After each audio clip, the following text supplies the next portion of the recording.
हे हमारे अद्वैत पिता परमेश्वर और हे हमारे उद्धारकर्ता प्रभु यीशु मसीह और हे शांतिदायक पवित्र आत्मा, आज की आराधना में हम आपका स्वागत करते हैं और आपकी उपस्थिति के लिए हम आपको हृदय की गहराइयों से धन्यवाद देते हैं।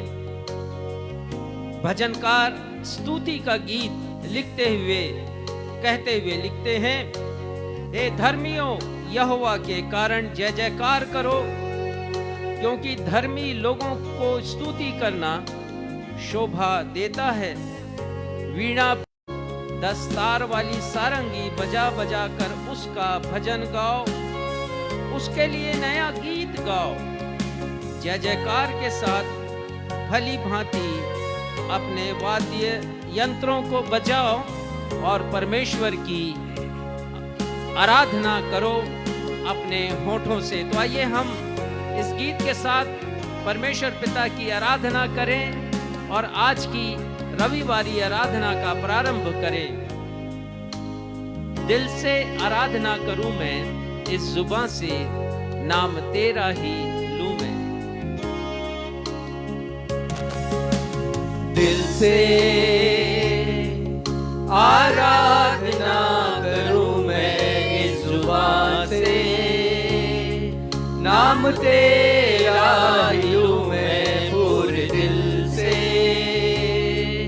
आराधना करूं मैं, इस जुबान से नाम तेरा ही लूं मैं। करता हूँ तेरा शुक्रिया मैं प्रभु, करता हूँ तेरा शुक्रिया मैं। हाँ प्रभु, करता हूँ तेरा शुक्रिया मैं प्रभु, करता हूँ तेरा शुक्रिया मैं। तेरे फजल में, तेरी दया में लिपटा मैं रहता हूँ। तेरे फजल में, तेरी दया में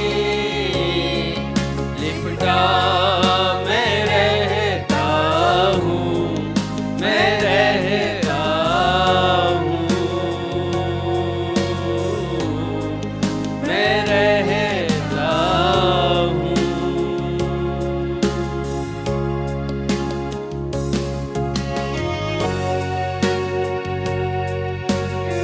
हाँ प्रभु, जब भी हम आपका नाम लेते हैं, संकट की घड़ी में, अपनी चिंताओं में, अपनी परेशानियों में, अपनी बीमारियों में, पिता तब हम आपकी सामर्थ को देखते हैं। आपकी हर एक बरकतों को हम अपने जीवन में महसूस करते हैं। आपकी सुरक्षा में हम अपने जीवन को व्यतीत करते हैं और इसलिए हम आपका शुक्रिया अदा करते हैं।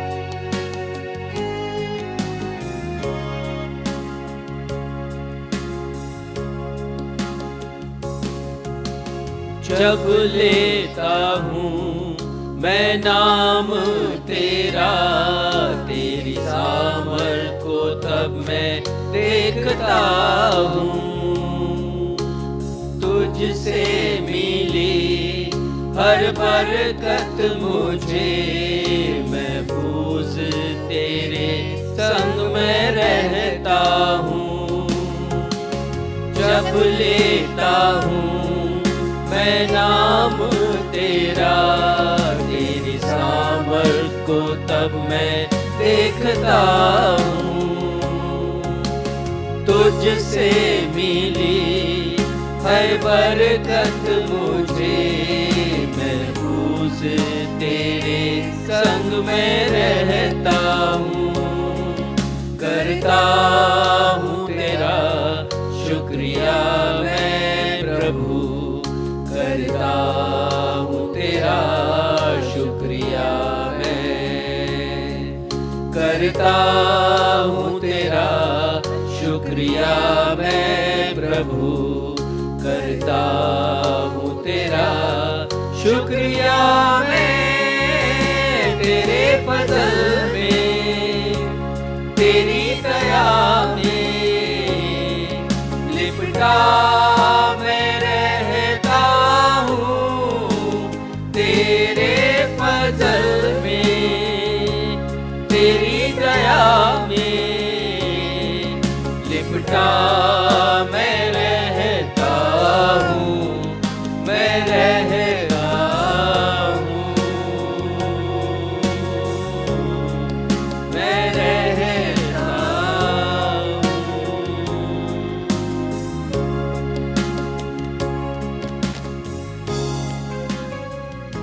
नवजीवन एवेंजेलिकल चर्च की 150वीं ऑनलाइन एवं ऑफलाइन आराधना में मैं आकांक्षा सक्षम मसीह आप सभी प्रभु भक्तों का अपने उद्धारकर्ता प्रभु यीशु मसीह के महान एवं सामर्थी नाम में स्वागत करती हूँ एवं आप सभी को यीशु सहाय, जय यीशु, शालोम, जय मसीह की एवं प्रेज द लॉर्ड कहती हूँ। Praise the Lord. प्रिय भाइयों और बहनों, हम सब के लिए यह कितने दुख और शर्म की बात है कि बहुधा हम सांसारिक प्रेम की अपेक्षा परमेश्वर पिता के महान प्रेम को तुच्छ जानते हैं। हम कितनी बार उनका अनादर करते हैं। हम परमेश्वर पिता से अपने लिए न्याय चाहते हैं, परंतु कितनी बार हम दूसरों के साथ अन्याय और भेदभाव करते हैं।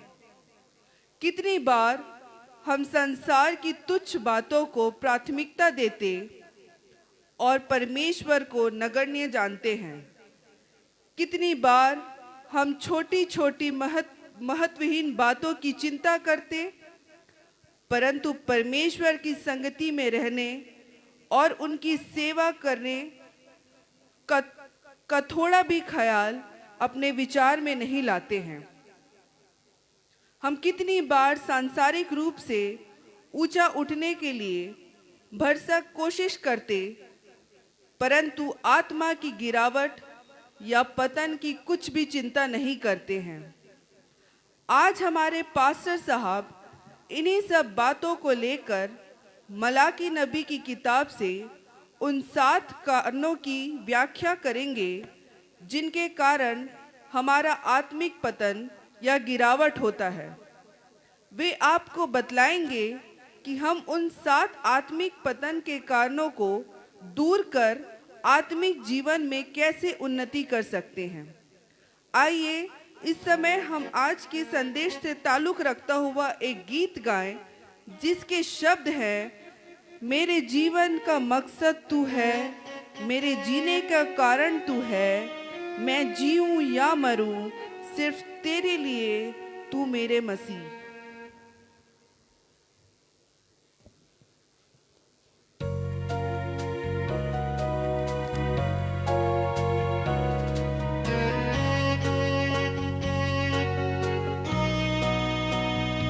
जी हाँ भाइयों और बहनों, हमारे जीवन का केवल एक ही उद्देश्य होना चाहिए कि हम जिएं तो केवल अपने प्रभु यीशु मसीह के लिए जिएं।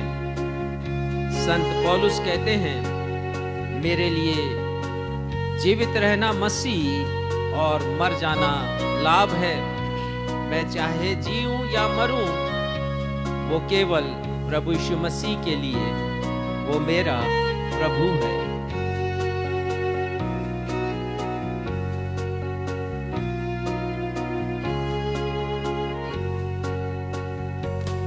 मेरे जीवन का मकसद तू है, मेरे जीने का कारण तू है। मेरे जीवन का मकसद तू है, मेरे जीने का कारण तू है। मैं जीऊं या वो तेरे लिए, तू मेरा प्रभु।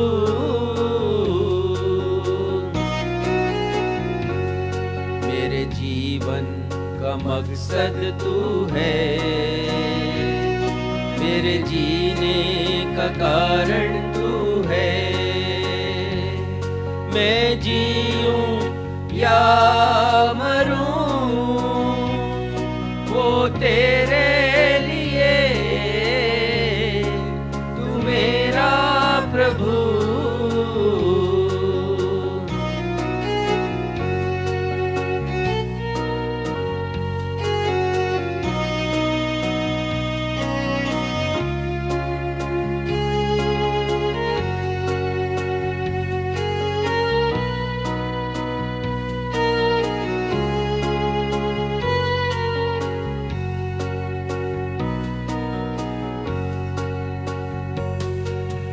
पिछला सब भूल कर मैं आगे दौड़ा चलूं, जो मेरे लिए धन था उसको मैं त्याग दूं। पिछला सब भूल कर मैं आगे दौड़ा चलूं, जो मेरे लिए धन था उसको मैं त्याग दूं, कि मैं पाऊं उससे पुरस्कार। दौड़ा मैं जाऊं कि मैं पाऊं उससे पुरस्कार। दौड़ा मैं जाऊं, मैं जीऊं या मरूं वो तेरे लिए, तू मेरा प्रभु।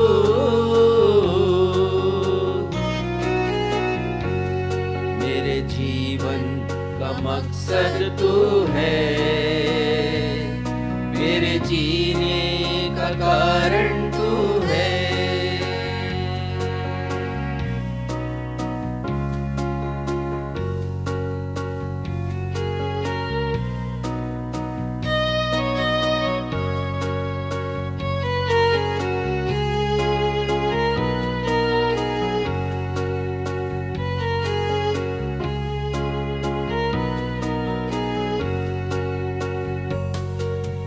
मुझ पर हुई है कृपा,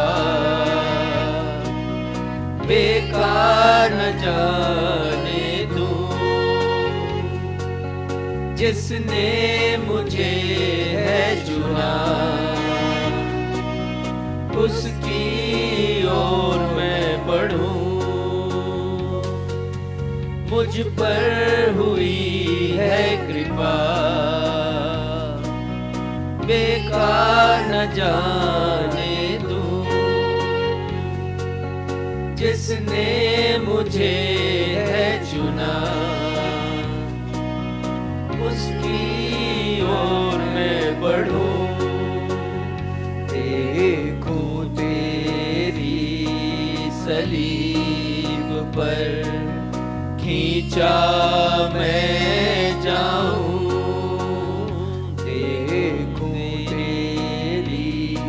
सलीब पर खींचा मैं जाऊं, मैं जीऊं या मरूं वो तेरे लिए, तू मेरा प्रभु।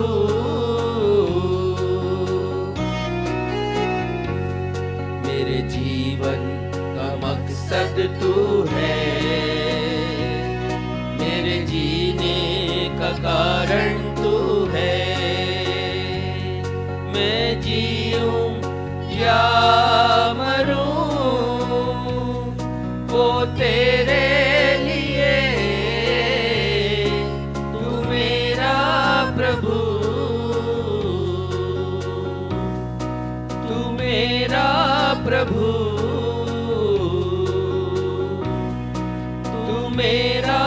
प्रभु।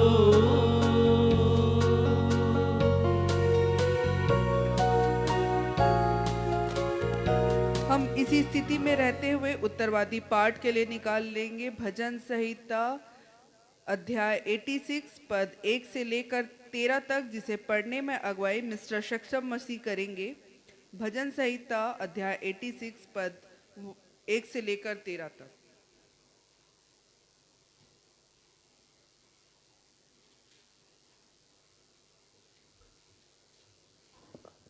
आइए हम सब धर्मशास्त्र से मिलकर के निकाल लें भजन संहिता अध्याय 86 पद 1 से 13 तक। Book of Psalms chapter 86 verse 1 to verse 13। और जैसा कि हमारा दस्तूर रहा है, हम इस पैसेज को उत्तरवादी की रीति से पढ़ लेंगे और अंत में हम सब 12वें और 13वें पद को साथ में मिलकर के पढ़ लेंगे।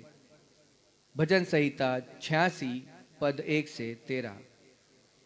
हे यहोवा, कान लगाकर मेरी सुन ले, क्योंकि मैं दीन और दरिद्र हूँ।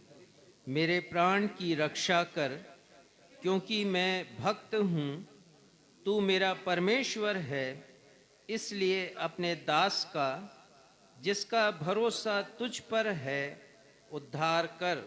हे प्रभु, मुझ पर अनुग्रह कर, क्योंकि मैं तुझी को लगातार पुकारता रहता हूँ। अपने दास के मन को आनंदित कर, क्योंकि हे प्रभु, मैं अपना मन तेरी ही ओर लगाता हूँ। क्योंकि हे प्रभु, तू भला और क्षमा करने वाला है, और जितने तुझे पुकारते हैं उन सबों के लिए तू अति करुणामय है। हे यहोवा, मेरी प्रार्थना की ओर कान लगा और मेरे गिड़गिड़ाने को ध्यान से सुन। संकट के दिन मैं तुझको पुकारूंगा, क्योंकि तू मेरी सुन लेगा। हे प्रभु, देवताओं में से कोई भी तेरे तुल्य नहीं, और न किसी के काम तेरे कामों के बराबर हैं। हे प्रभु, जितनी जातियों को तूने बनाया है, सब आकर तेरे सामने दंडवत करेंगी और तेरे नाम की महिमा करेंगी। क्योंकि तू महान और आश्चर्य कर्म करने वाला है, केवल तू ही परमेश्वर है। हे यहोवा, अपना मार्ग मुझे दिखा, तब मैं तेरे सत्य मार्ग पर चलूंगा। मुझको एक चित्त कर कि मैं तेरे नाम का भय मानूं। हे प्रभु, हे मेरे परमेश्वर, मैं अपने संपूर्ण मन से तेरा धन्यवाद करूंगा और तेरे नाम की महिमा सदा करता रहूंगा, क्योंकि तेरी करुणा मेरे ऊपर बड़ी है और तूने मुझको अधोलोक की तह में जाने से बचा लिया है। यह सत्य और जीवित परमेश्वर का सत्य और जीवित वचन है। परमेश्वर पिता, प्रभु यीशु मसीह और पवित्र आत्मा हम में से हर एक को अपने इस वचन के पढ़े जाने, सुने जाने और समझे जाने पे हम में से हर एक को अपनी बहुतायत की आशीषों से परिपूर्ण करें। हम सब कहें आमीन। आमीन। अब हमारे पास्टर साहब को अवसर होगा जब वे हमें सूचनाओं से अवगत कराएंगे। सूचनाओं के पश्चात वे हम सभी के लिए मध्यस्थता की प्रार्थना करेंगे। यदि आपके पास कोई प्रार्थना अनुरोध है तो उसे फेसबुक के कमेंट बॉक्स पर लिखकर हमें भेज दीजिए। हम आपके लिए प्रार्थना करेंगे।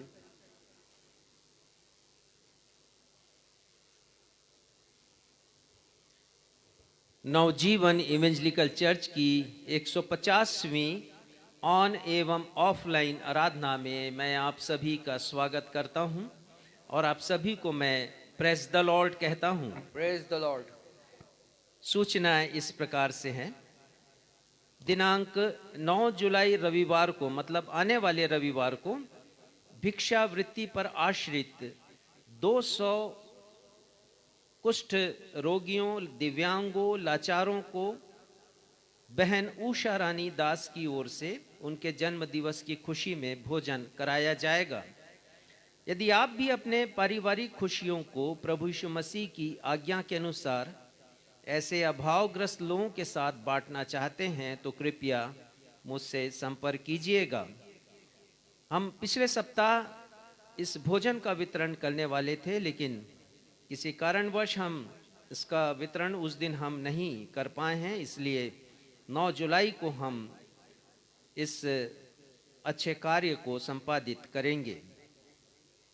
बड़े आनंद की बात है कि हमारे प्रार्थना एवं आर्थिक सहयोगी मेरे छोटे भाई रेवरेंड प्रदीप मसीह के पुत्र श्री सैमुअल मसीह को छत्तीसगढ़ की राज्यपाल सुश्री अनुसुईया उइके ने दिनांक 1 जुलाई को गोल्ड मेडल एवं प्रशस्ति पत्र देकर सम्मानित किया है। श्री सैमुअल मसीह ने मास्टर ऑफ फिजिकल एजुकेशन की परीक्षा में संपूर्ण यूनिवर्सिटी में मेरिट लिस्ट में सर्वोच्च स्थान प्राप्त किया।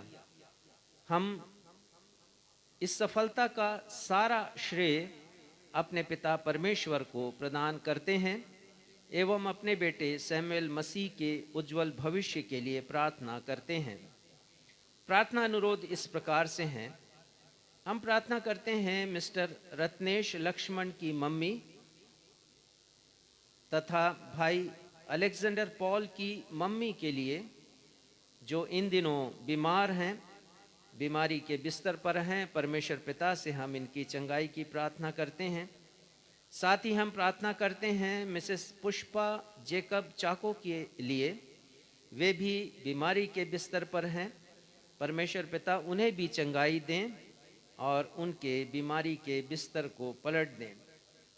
हम अपने भाई मिस्टर महेश सोनी के लिए, जो भारतीय खाद्य निगम में सेवानिवृत्त अधिकारी हैं, इन दिनों वे बीमार हैं। बाएं पांव की जांघ में असहनीय पीड़ा है और साथ ही साथ वेट लॉस है, वजन में कमी हो रही है उनके शरीर के वजन में। हम उनकी भी चंगाई के लिए प्रार्थना करते हैं।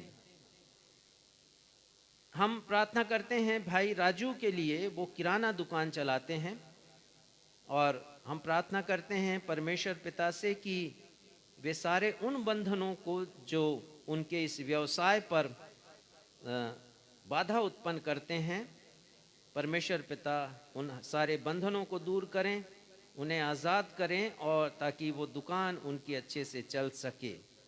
हम प्रार्थना करते हैं भाई मनबोध के लिए, जिस ठेकेदार की अधीनता में वो काम कर रहे हैं, वो ठेकेदार उन्हें उनके पारिश्रमिक का भुगतान नहीं कर रहा है।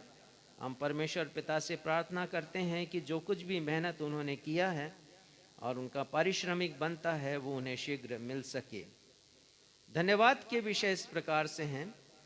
धन्यवाद की भेंटें हमें प्राप्त हुई हैं। श्रीमती उषा रानी दास, श्री सक्षम एवं श्रीमती आकांक्षा मसीह, श्रीमती ज्योत्सना पॉल, श्री नीलेश मसीह एवं साथ ही साथ मिस्टर थंगाराज और उनकी पत्नी श्रीमती एंजेलिना राज से हमें धन्यवाद की भेंटें प्राप्त हुई हैं पिछले सप्ताह में, और हम परमेश्वर पिता को उनकी इन सारी भेंटों के लिए धन्यवाद देते हैं और उनके आर्थिक एवं आत्मिक आशीषों के लिए प्रार्थना करते हैं। आइए हम इन सारे विषयों को अपने पिता परमेश्वर के सिंहासन के समक्ष अपने उद्धारकर्ता प्रभु यीशु मसीह के नाम में रखें। हे हमारे पिता, हम अपने उद्धारकर्ता प्रभु यीशु मसीह के अतुलनीय नाम में इस समय आपके सिंहासन के समक्ष इन सारे निवेदनों के साथ हैं। पिता, हम इन प्रत्येक निवेदनों के लिए प्रार्थना करते हैं। हम प्रार्थना करते हैं पिता, नवजीवन इवेंजलिकल चर्च और नवजीवन सेवा समिति की हर एक योजनाओं के लिए, और हर एक योजनाएं हम विश्वास करते हैं आपकी ओर से दी जाती हैं। प्रार्थना करते हैं पिता कि वे सारी योजनाएं समय पर पूरी हो सकें। विशेषकर हम अपने उस कलीसिया भवन के लिए प्रार्थना करते हैं जिसका निर्माण हम कर रहे हैं इन दिनों। प्रार्थना करते हैं पिता उसके लिए हर एक आर्थिक आवश्यकताएं पूरी हो सकें और होने दीजिए उसका निर्माण कार्य जो रुका हुआ है धन के अभाव में, वो शीघ्र प्रारंभ हो सके, ताकि वो भवन आपके नाम के महिमा के लिए पूरा किया जा सके और फिर खोला जा सके धन्यवाद के साथ, ताकि लोग वहाँ पर बैठकर आराधना स्तुति कर सकें और आपके वचन के ज्ञान में आगे बढ़ सकें।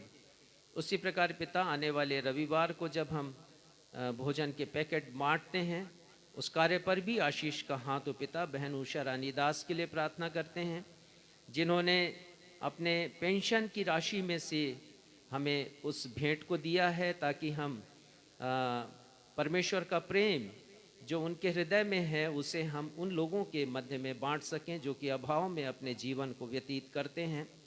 एक समय का भोजन हम उन्हें दे सकें। पिता, हम उसी प्रकार प्रार्थना करते हैं, जितने भी लोग बीमार हैं, जिनके नाम हमने पढ़े हैं, आपसे उस स्वर्गीय चंगाई को प्राप्त करें पिता, जीवन में आनंद का और शांति का अनुभव वो कर सके। प्रार्थना करते हैं पिता उन हर एक भेंटकर्ताओं के लिए जिन्होंने अपनी भेंटें आपको प्रदान की हैं। प्रार्थना करते हैं पिता कि उन्हें हर प्रकार की स्वर्गीय आशीषों से, आत्मिक आशीषों से और भौतिक आशीषों से आप परिपूर्ण करें। आगे की आराधना को पिता हम आपके सामर्थी हाथों में सौंपते हैं और अपनी इस प्रार्थना को आपके बेटे हमारे मुक्तिदाता प्रभु यीशु मसीह के अद्वितीय नाम से मांगते हैं, जिन्होंने यह प्रार्थना करना हमें सिखाया।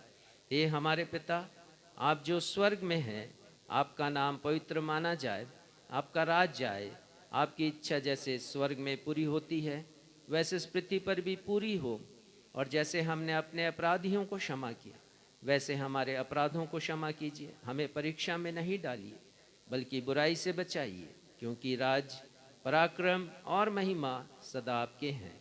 आमीन।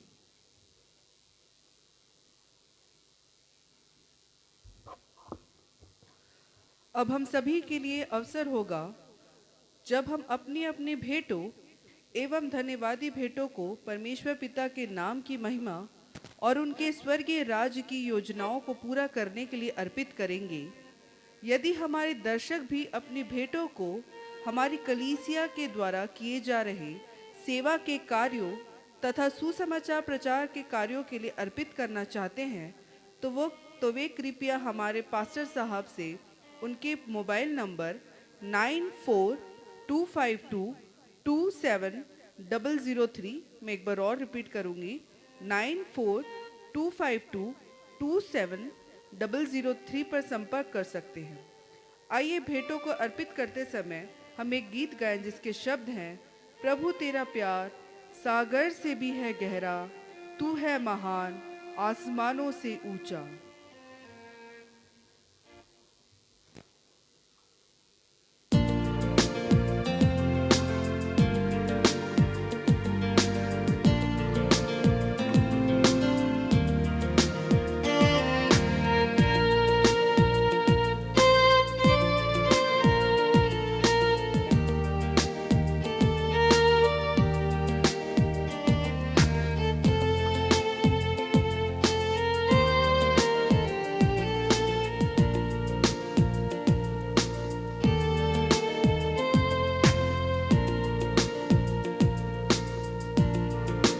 प्रभु तेरा प्यार सागर से भी है गहरा, तू है महान आसमानों से भी ऊंचा। तेरे विचार सागर की रेत से ज्यादा, प्रभु तेरा दिल सृष्टि से भी है बड़ा। प्रभु मैं तुझसे प्यार करूं, प्रभु मैं तुझसे प्यार करूं, तेरी आराधना मैं करूं।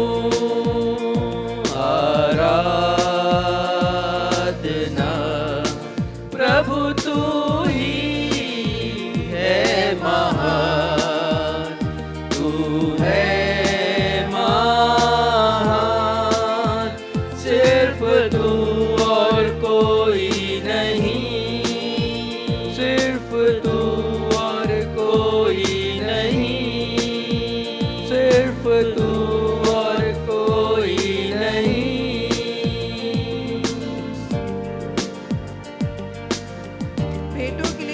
धन्यवाद की प्रार्थना मिसेस एंजेलिना राज करेंगी।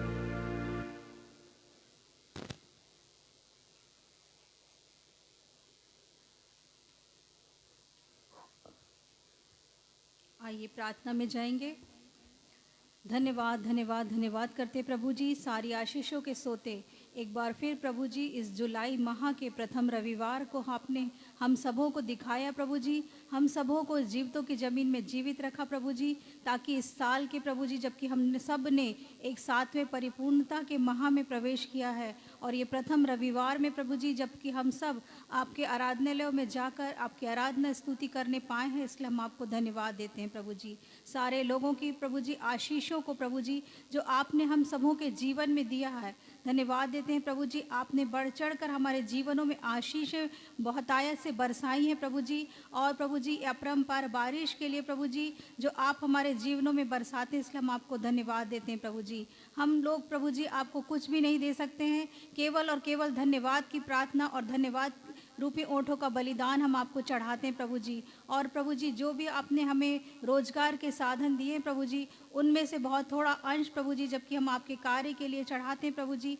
वो आपको ग्रहण योग्य होने पाए प्रभु जी और आपके कार्य में इस्तेमाल आने पाए। धन्यवाद देते हैं प्रभु जी। आगे की सारी आराधना को हम आपके हाथों में सौंपते हैं, वचन को और जो भी आगे की आराधना होती है उन सब पर प्रभु आपकी बहुतायत से आशीष बनी रहे। पूरे आराधना में प्रभु जी पवित्र आत्मा की अनुमति चाहते हैं प्रभु जी, पवित्र आत्मा की संगति चाहते हैं प्रभु जी, पवित्र आत्मा हमारे बीच में जुम्बिश करे प्रभु जी और एक उत्तम फलदायक वचन को हम ग्रहण करने पाएँ। धन्यवाद देते हैं एक बार फिर सारे दशमान सारे भेंटों को एक बार आपको चढ़ाते हुए इस प्रार्थना को मसीह यीशु के नाम से मांगती हूँ, आमीन आमीन। पवित्र शास्त्र बाइबल से पाठों का पठन। पहला पाठ पुराने नियम से मलाकी अध्याय 1 पद 1 से लेकर 3 और उसके पश्चात 6 से लेकर 8, जिसे पढ़ने में अगुवाई मिस आयशा राज करेंगी। दूसरा पाठ नए नियम से रोमियो अध्याय 5 पद 6 से 9, जिसे पढ़ने में अगुवाई मिसेस बीना मसीह करेंगी। पहला पाठ मलाकी अध्याय 1 पद 1 से लेकर 3 तक और उसके पश्चात 6 से लेकर 8 तक।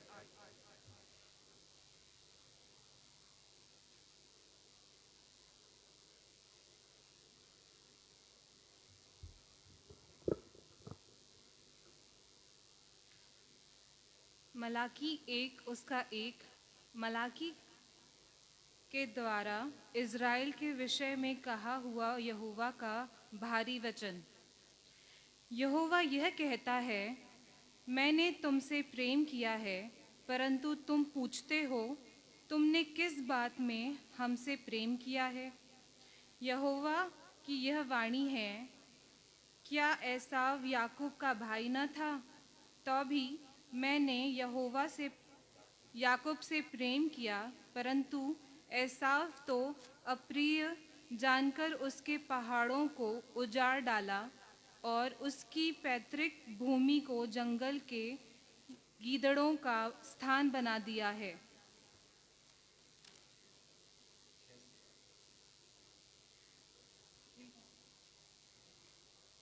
पुत्र पिता का और दास स्वामी का आदर करता है।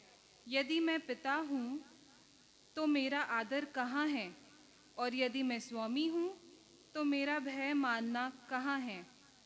सेनाओं का यहोवा तुम याजकों से भी जो मेरे नाम का अपमान करते हो यही बात पूछता है। परंतु तुम पूछते हो, हमने किस बात में तेरे नाम का अपमान किया है।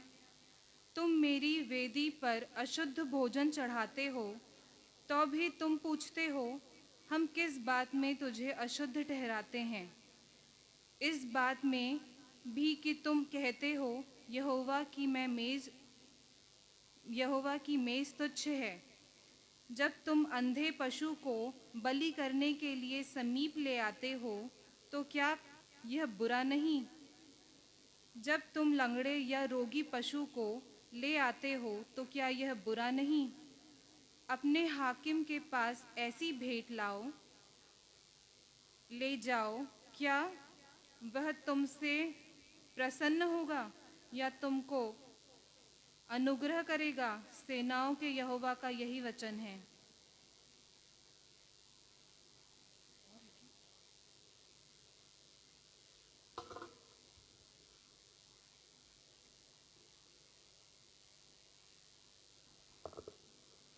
आप सबों को जय मसीह की। मैं आपके समक्ष नए नियम से पढ़ लूंगी रोमियो उसका 5वां अध्याय पद 6 से 9 तक। यहाँ पर इस प्रकार लिखा है, क्योंकि जब हम निर्बल ही थे तो मसीह ठीक समय पर भक्तिहीनों के लिए मरा। किसी धर्मी जन के लिए कोई मरे यह तो दुर्लभ है, परंतु हो सकता है किसी भले मनुष्य के लिए कोई मरने का भी साहस करे। परंतु परमेश्वर हम पर अपने प्रेम की भलाई इस रीति से प्रकट करता है कि जब हम पापी ही थे तभी मसीह हमारे लिए मरा। अतः जबकि हम अब उसके लहू के कारण धर्मी ठहरे तो उसके द्वारा परमेश्वर के क्रोध से क्यों न बचेंगे।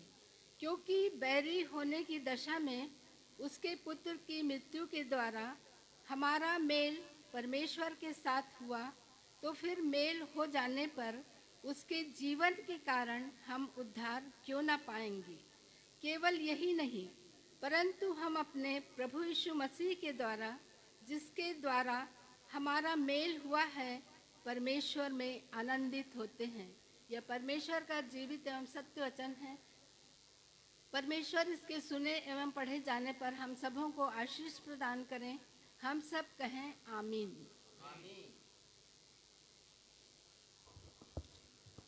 सुसमाचार पाठ के लिए हम निकाल लेंगे मरकुस रचित सुसमाचार अध्याय 12 पद 28 से लेकर 30 तक, जिसे पढ़ने में अगुवाई रेवरेंड राजेश मसीह करेंगे। मरकुस रचित सुसमाचार अध्याय 12 पद 28 से लेकर 30 तक।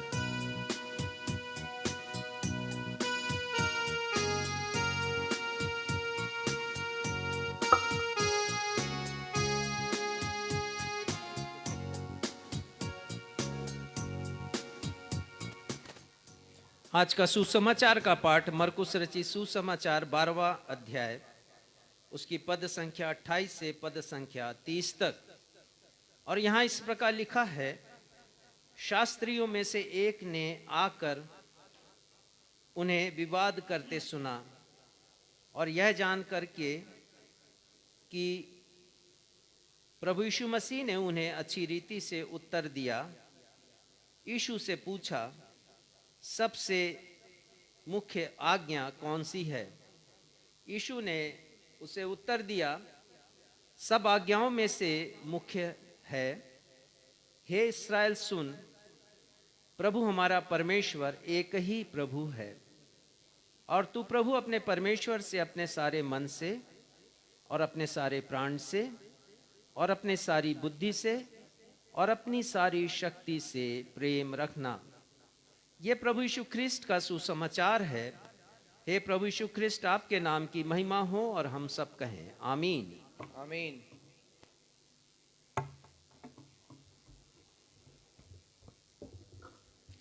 अब हम सभी के लिए सुनहरा वक्त होगा जब हम परमेश्वर पिता के जीवित कलाम से परमेश्वर पिता के दास रेवरेंड राजेश मसीह से संदेश सुन लेंगे। संदेश का विषय है हमारे आत्मिक गिरावट की 7 खामियां, 7 causes of our spiritual depreciation। परंतु इसके पहले कि हम आज हृदय स्पर्शी वचन को सुने, आइए हम अपने अपने सोए हुए मनों को जगाएं ताकि वचन बड़ी भरपूरी से हमारे आत्मिक जीवन को उन्नति की ओर अग्रसर करे।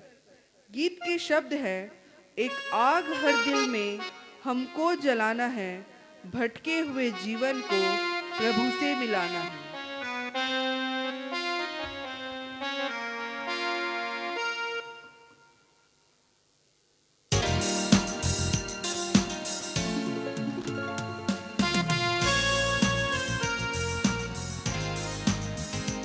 जी हाँ भाइयों और बहनों, ये हमारा कर्तव्य है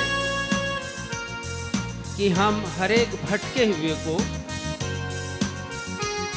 जो लोग पाप में भटके हैं, इस संसार में कोई वे लोग हैं, उन्हें प्रभु से मिलाएं। लेकिन ये काम आसान नहीं है जब तक हर दिल में एक आग ना जले।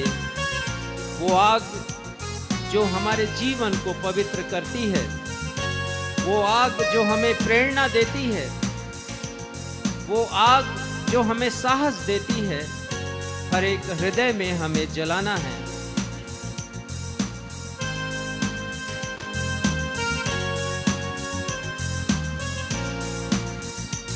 एक आग हर दिल में हमको जलाना है। एक आग हर दिल में हमको जलाना है। भटके हुए जीवन को प्रभु से मिलाना है। एक आग हर दिल में हमको जलाना है। संसार की आशा भरी नजरें हम ही पर हैं, क्योंकि मुक्ति का संदेश, उद्धार का संदेश केवल हमारे पास है, और हमें उसे उन लोगों को जो कि भटके हुए हैं, अपने पाप में खोए हुए हैं, संसार में जीवन व्यतीत कर रहे हैं, उन्हें सुनाना है। और ये दायित्व हमारे कंधों के ऊपर है।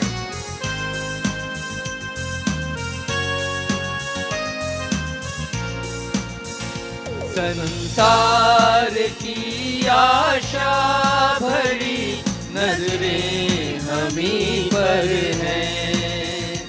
उद्धार का संदेश भी कानों के ऊपर है।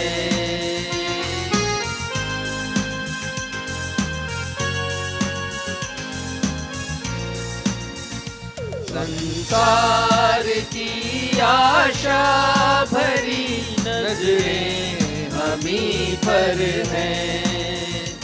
उद्धार का संदेश भी कानों के ऊपर है।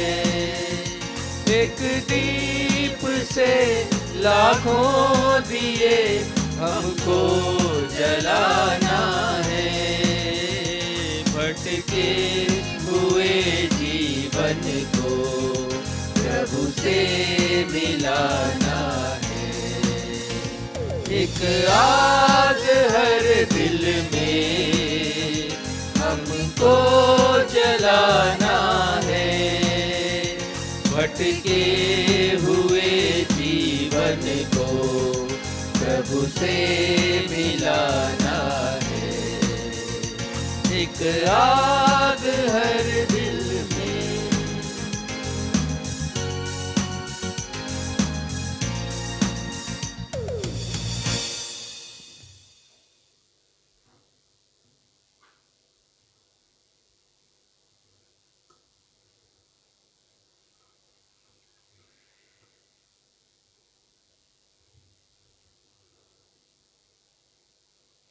आज का विषय जिसे मैं आपके आत्मिक ज्ञान के लिए और आत्मिक जीवन में उन्नति के लिए रखना चाहता हूं, वो है हमारे आत्मिक गिरावट की 7 खामियां, हमारे आत्मिक पतन के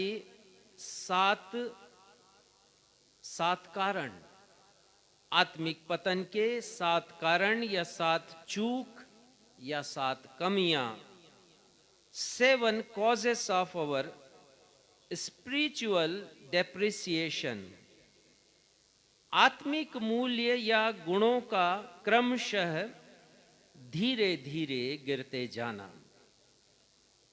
हमारे आत्मिक जीवन में जो आत्मिक गुण हैं, वो यदि धीरे धीरे गिरते चले गए तो हमारा आत्मिक जीवन नष्ट हो जाएगा।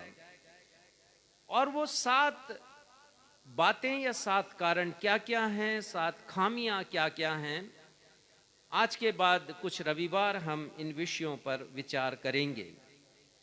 मसीही जीवन उत्तरोत्तर आत्मिक गुणों में बढ़ने वाला जीवन है। ध्यान दीजिएगा, यदि आज हमने प्रभु यीशु मसीह को ग्रहण किया तो हमें फल लाना है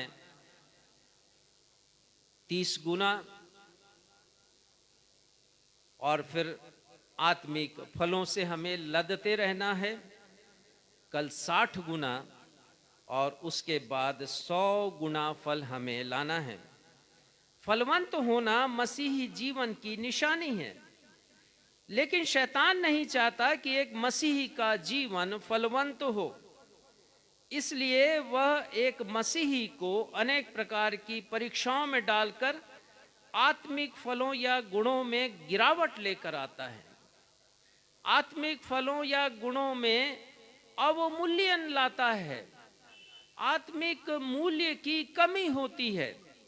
शैतान के द्वारा आत्मिक गिरावट या आत्मिक पतन या आत्मिक अवमूल्यन के लिए मैंने जिस अंग्रेजी शब्दों का चुनाव किया है वह है स्पिरिचुअल डेप्रिसिएशन। ये डेप्रिसिएशन शब्द मुझे बहुत अच्छा लगा। इस शब्द के साथ हमारे आत्मिक गिरावट के लिए जो परिभाषा निकल कर आती है वो इस प्रकार से है: A reduction in the value of spirituality with the passage of time because of paying more attention to the worldly things rather than God. परमेश्वर की अपेक्षा सांसारिक वस्तुओं पर अधिक ध्यान केंद्रित करने के कारण शनैः शनैः संस्कृत भाषा का प्रयोग मैंने किया है, जिसका मतलब होता है आहिस्ता आहिस्ता हमारे जीवन से आत्मिक फल या आत्मिक गुण एकदम से नहीं जाते हैं, धीरे धीरे धीरे धीरे।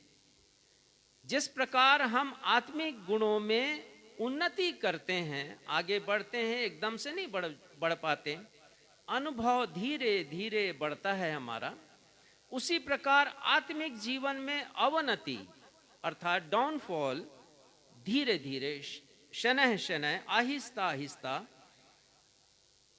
अवमूल्यन होता जाता है या आत्मिक मूल्यों में गिरावट आ जाती है। मसीही जीवन निरंतर अग्रसर होने वाला या बढ़ने वाला जीवन है।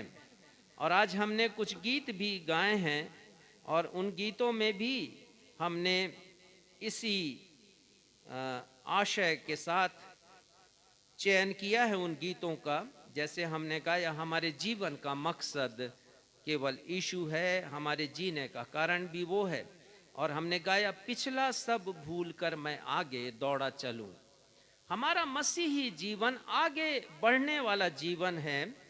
और इस जीवन में हम पढ़ते हैं कि हमें एक पुरस्कार, हमारे लिए एक पुरस्कार भी रखा गया है जिसे हमें पाना है आगे बढ़ कर के। लूका रचित सुसमाचार 9वां अध्याय उसका 62 वर्ष पढ़िएगा। हमें आगे बढ़ना है, हमें पीछे की ओर नहीं जाना है। मसीही जीवन जैसा मैंने बताया उन्नति करने वाला जीवन, आगे बढ़ने वाला जीवन है। प्रभु यीशु मसीह ने क्या कहा? लूका 9 उसके वर्ष 62 को पढ़िएगा। यीशु ने उससे कहा, जो कोई अपना हाथ हल पर रख कर पीछे देखता है वह परमेश्वर के राज्य के योग्य नहीं। प्रभु यीशु मसीह कह रहे हैं हमें पीछे नहीं देखना है, हमें आगे की ओर बढ़ना है। प्रभु यीशु मसीह कह रहे हल पर हाथ रखकर, एक बार निर्णय ले लिया हमने कि हमें प्रभु यीशु मसीह के पीछे चलना है तो चलना है, हमें आगे बढ़ना है, मतलब आगे बढ़ना है। मसीही जीवन में चाहे आंधी आए, चाहे तूफान आए, चाहे दलदल आए, चाहे राहों में कांटे आए, चाहे कुछ भी क्यों ना आए, परिस्थितियां विषम क्यों ना आ जाएं, निरंतर हमें आगे बढ़ना है और हमें पीछे हटना नहीं है। एक और पद हम देखेंगे, इब्रानियों उसका 12वां अध्याय और पहला पद मैं आपको बतला रहा हूं। कि हमें आगे बढ़ना है, लेकिन हम ऐसे ही आगे नहीं बढ़ जाते हैं। हमें अनेक तकलीफों का, दलदल का, तूफानों का, पहाड़ों का, आंधी का सामना करना पड़ता है। पढ़िएगा क्या लिखा है।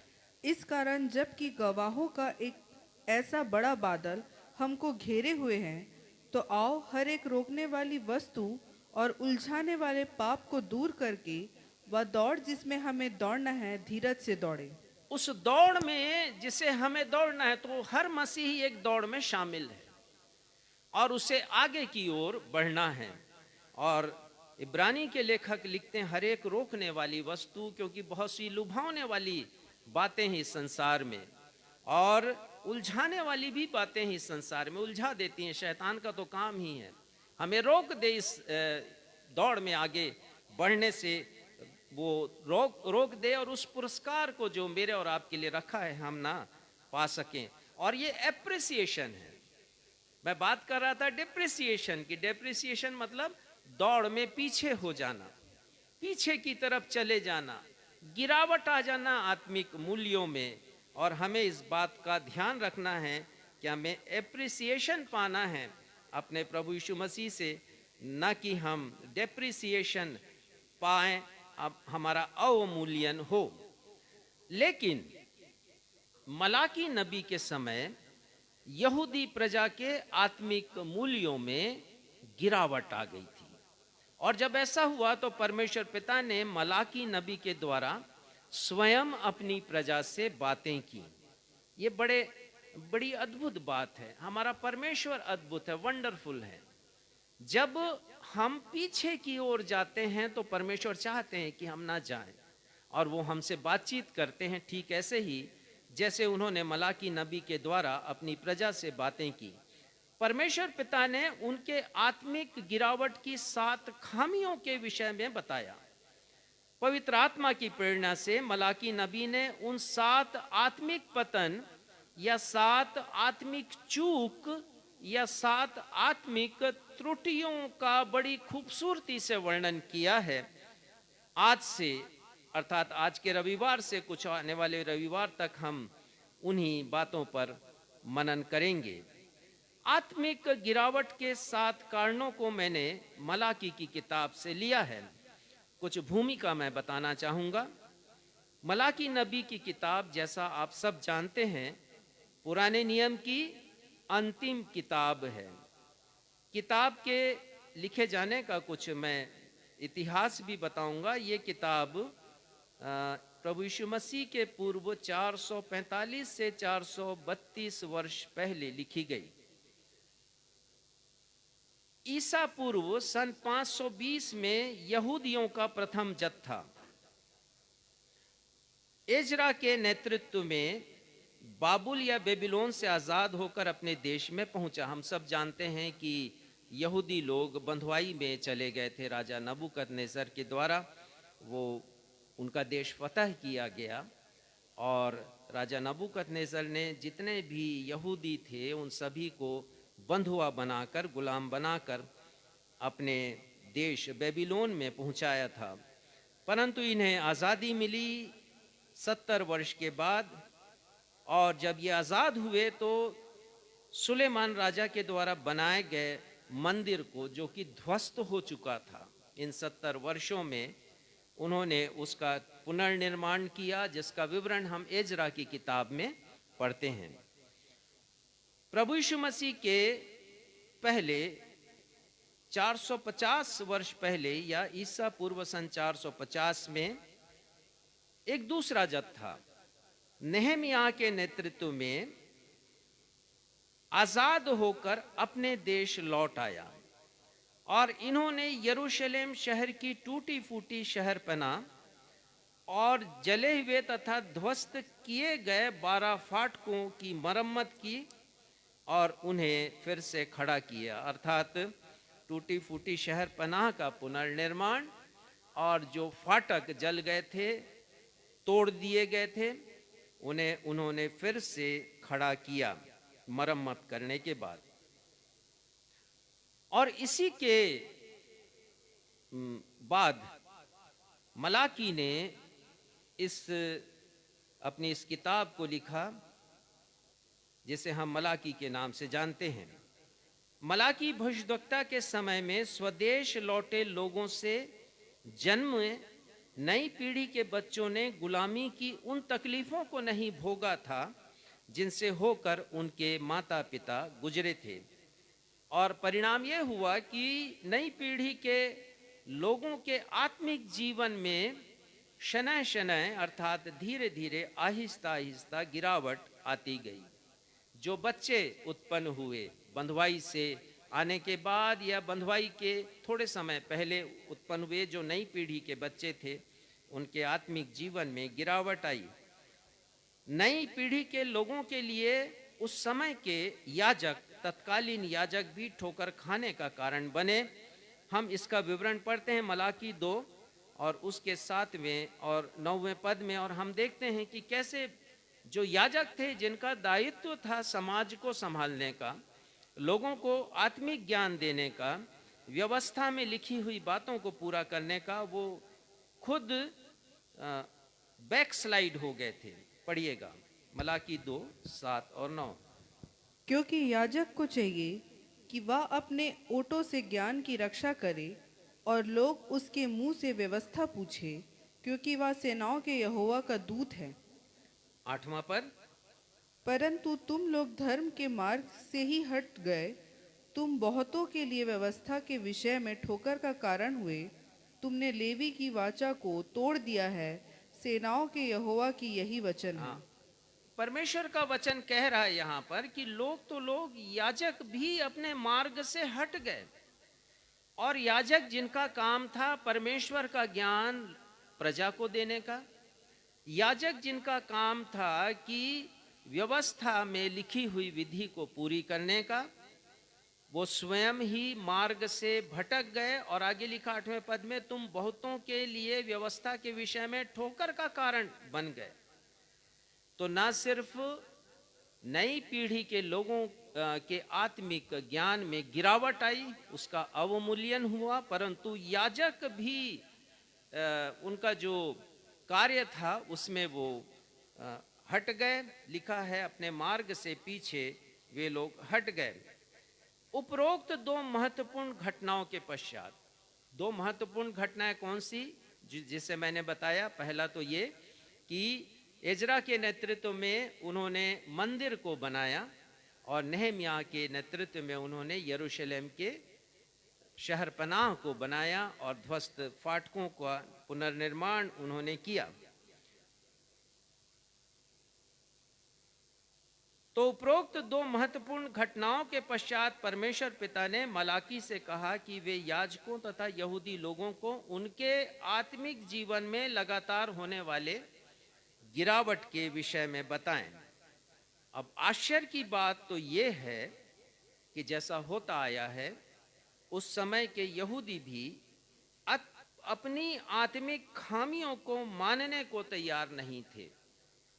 इसके उलट उन्होंने अपने आत्मिक जीवन को अच्छा बताकर परमेश्वर पिता की ओर उंगली उठाई और परमेश्वर पिता से 7 प्रश्न पूछे। ये 7 प्रश्न मलाकी की किताब में तुम पूछते हो के रूप में आया है। 7 अलग अलग जगह परमेश्वर स्वयं कहते हैं अपनी प्रजा के विषय में कि तुम पूछते हो। 7 प्रश्न, और ये बड़े महत्वपूर्ण हैं। आइए हम पहले देखें कि यहूदी लोगों ने परमेश्वर से 7 क्या-क्या प्रश्नों को पूछा। इसे हम संक्षेप में देखेंगे और फिर हम मनन करेंगे कि उन प्रश्नों का हमारे आत्मिक जीवन से क्या सरोकार है, हमारे आत्मिक जीवन से उन प्रश्नों का क्या संबंध है।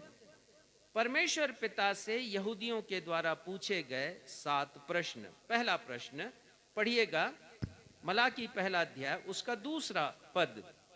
यहोवा यह कहता है, मैंने तुमसे प्रेम किया है, परंतु तुम पूछते हो तूने किस बात से हमसे प्रेम किया है। पहला प्रश्न परमेश्वर यहाँ पर कहते हैं तुम पूछते हो, परमेश्वर ने किस बात में हमसे प्रेम किया।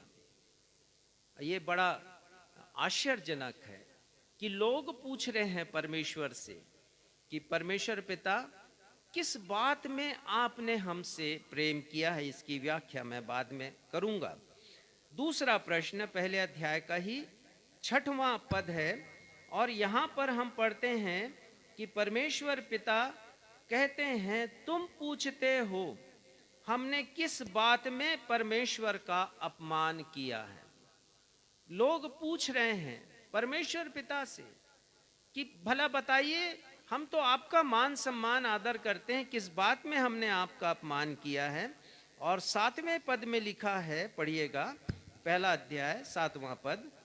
तुम मेरी वेदी पर अशुद्ध भोजन चढ़ाते हो, तो भी तुम पूछते हो हम किस बात में तुझे अशुद्ध ठहराते हैं। हाँ, वो पूछते हैं परमेश्वर से, यहूदी लोग, हम किस बात में परमेश्वर को अशुद्ध ठहराते हैं। ये दोनों जो प्रश्न हैं उनके 6वें पद और 7वें पद में आपस में जुड़े हुए हैं, इसलिए मैंने इन्हें एक ही गिना है। तीसरा प्रश्न दूसरे अध्याय का 13वां पद देखिएगा, दूसरे अध्याय का 13वां पद।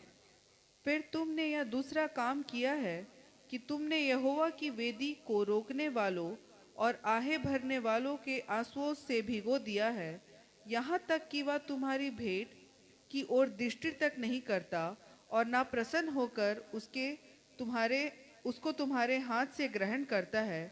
देखिए, परमेश्वर पिता यहाँ पर कह रहे हैं कि तुम पूछते हो कि ऐसा क्यों है कि परमेश्वर हमारी भेंट की ओर दृष्टि नहीं करता और ना परमेश्वर प्रसन्न होकर हमारे हाथों से उसे ग्रहण करता है। क्या कारण है? और एक बात मैं आपको बताऊं कि इन सब कारणों के जो उनके प्रश्न हैं, उनके पीछे परमेश्वर कारण भी बताते जाते हैं, जिसकी व्याख्या हम बाद में करते जाएंगे। चौथा प्रश्न दूसरे अध्याय का 17वां, पढ़िएगा। तुम लोगों ने अपनी बातों से यहोवा को उकता दिया है, तो भी पूछते हो हमने किस बात में उसे उकता दिया। हाँ, परमेश्वर पिता यहाँ अपनी प्रजा से कहते हैं कि तुम पूछते हो हमने किस बात में परमेश्वर को उकता दिया है। तो बहुत से आत्मिक जीवन की हमारी क्रियाएं होती हैं, सांसारिक जीवन की क्रियाएं होती हैं, और जब हम उनको करते हैं तो बहुत बार परमेश्वर उकता जाते हैं, परमेश्वर बोर हो जाते हैं। और ये यहूदी पूछ रहे हैं परमेश्वर से, जरा बताइए तो सही किस बात में हमने आपको उकता दिया है। 5वां प्रश्न है तीसरे अध्याय का 7वां पद, पढ़िएगा। अपने पुरखाओं के दिनों से तुम लोग मेरी विधियों से हटते आए हो और उनका पालन नहीं करते। तुम मेरी ओर फिरो, तब मैं भी तुम्हारी ओर फिरूंगा। सेनाओं के यहोवा का यही वचन है, परंतु तुम पूछते हो हम किस बात में फिरें। हाँ, ये बड़ा सवाल उनका। उन्हें मन फिराने की आवश्यकता है, लेकिन वो पूछ रहे हैं परमेश्वर से हमें किस पाप के लिए मन फिराने की आवश्यकता है, किस पाप के लिए हमें पश्चाताप करने की आवश्यकता है। परमेश्वर पिता यहाँ पर कहते हैं तुम पूछते हो। 6वां प्रश्न इसी के बाद वाला पद पढ़िएगा, तीसरे अध्याय का 8वां पद। क्या मनुष्य परमेश्वर को धोखा दे सकता है? पर देखो तुम मुझको धोखा देते हो और तो भी पूछते हो हमने किस बात में तुझे लूटा है। तुम पूछते हो कि हमने किस बात में तुझे लूटा है। तुम पूछते हो कि परमेश्वर पिता बता दीजिए कि किस बात में हमने आपको लूटा है। अंतिम प्रश्न है तीसरे अध्याय का 13वां पद, पढ़िएगा। यहोवा यह कहता है, तुमने मेरे विरुद्ध ढिठाई की बात कही है, परंतु तुम पूछते हो हमने तेरे विरुद्ध क्या कहा है। तुम पूछते हो कि हमने तेरे विरुद्ध क्या कहा है। बहुत बार हम अपने जीवन में भी बहुत सी बातें कह जाते हैं, और परमेश्वर पिता यहाँ पर यहूदियों से यही बातें कह रहे हैं कि तुम पूछते हो कि हमने तेरे विरुद्ध क्या कहा है, कहकर हम भुला देते हैं। परमेश्वर पिता उन्हें न सिर्फ उनके द्वारा पूछे गए प्रश्नों को याद दिलाते हैं, परंतु यह भी बताते हैं कि उनकी आत्मिक खामियां क्या क्या हैं। जब हम उपरोक्त प्रश्नों एवं परमेश्वर पिता के द्वारा बताई गई खामियों पर गहराई से गौर करते हैं। मेरा मतलब ये है कि जब इन 7 प्रश्नों को हम देखते हैं जो उन्होंने पूछे हैं परमेश्वर से, और परमेश्वर पिता जो उनके दोषों के विषय में बताते हैं कि तुम्हारे इस कारण मेरा ऐसा व्यवहार है, तो हम अपने स्वयं के आत्मिक जीवन के लिए 7 बड़ी आत्मिक शिक्षाओं को पाते हैं। परमेश्वर का जो वचन है वो जीवित है। हम ना सोचें कि मलाकी ने उस समय के जो हालात थे, आत्मिक स्थिति थी लोगों की बात, लोगों के आत्मिक जीवन की, उसका वर्णन उन्होंने किया है, परंतु इसका ताल्लुकात मेरे और आपके आत्मिक जीवन से भी है। परमेश्वर का वचन हमसे बातचीत करता है क्योंकि यह जीवित वचन है, और संदर्भ चाहे कोई सा भी क्यों ना हो, परमेश्वर का वचन हृदय स्पर्शी है, क्योंकि ये जीवित कलाम है, ये जिंदा कलाम है। जब इसका प्रचार सामर्थ्य के साथ होता है तब ये हमारे हृदय से बात करता है। तो ये हृदय स्पर्शी वचन है। परमेश्वर के वचन की उपमा बहुत से वस्तुओं से की गई है। जिन बातों के कारण या जिन गुणों के कारण वो वस्तु प्रसिद्ध हैं, उससे उपमा की गई है, और इन वस्तुओं को हम अपने दिन प्रतिदिन के जीवन में देखा करते हैं, उन्हें काम में लाते हैं। परमेश्वर के वचन के प्रतीक में वर्णित की गई ये वस्तुएं इस प्रकार से हैं। परमेश्वर का वचन आग है। यिर्मयाह 23:29 एक निकाल लीजिएगा, बाकी हम सब संदर्भों को अभी यहाँ पर नहीं पढ़ेंगे। यिर्मयाह 23 उसका 29, परमेश्वर का वचन आग है, पढ़िएगा। यहोवा की यह भी वाणी है, क्या मेरा वचन आग सा नहीं है? हाँ, परमेश्वर कहते हैं क्या मेरा वचन आग सा नहीं है। ये परमेश्वर का वचन है जो आग के समान है। और अभी हमने गाया एक आग हर दिल में हमको जलाना है। तो ये परमेश्वर का वचन हमको हर दिल में लेकर आना है, प्रचार करना है हमें इसका। तो परमेश्वर का वचन आग है, और आग की 2 खासियत है। आग पवित्र करता है और आग भस्म भी करता है, और ठीक ये जिंदा कलाम भी है। हम इसको पढ़ेंगे, इस वचन का पालन करेंगे तो हमें ये पवित्रता प्रदान करेगा।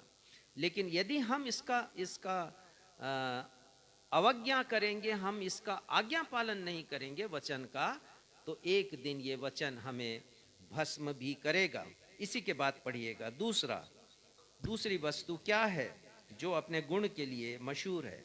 फिर क्या वह ऐसा हथौड़ा नहीं जो हाँ। पत्थर को फोड़ डाले? ये परमेश्वर पिता कहते हैं कि ना सिर्फ ये वचन आग है, परंतु ये हथौड़ा है।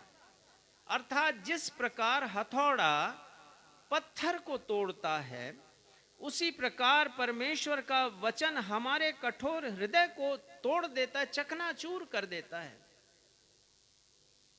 और इसीलिए राजा दाऊद कहते हैं भजन संहिता 51:17 में, वो कहते हैं कि टूटा हुआ मन परमेश्वर के योग्य बलिदान है। तो ये मन को, हमारे हृदय को तोड़ देता है, चाहे कितना भी कठोर क्यों ना हो।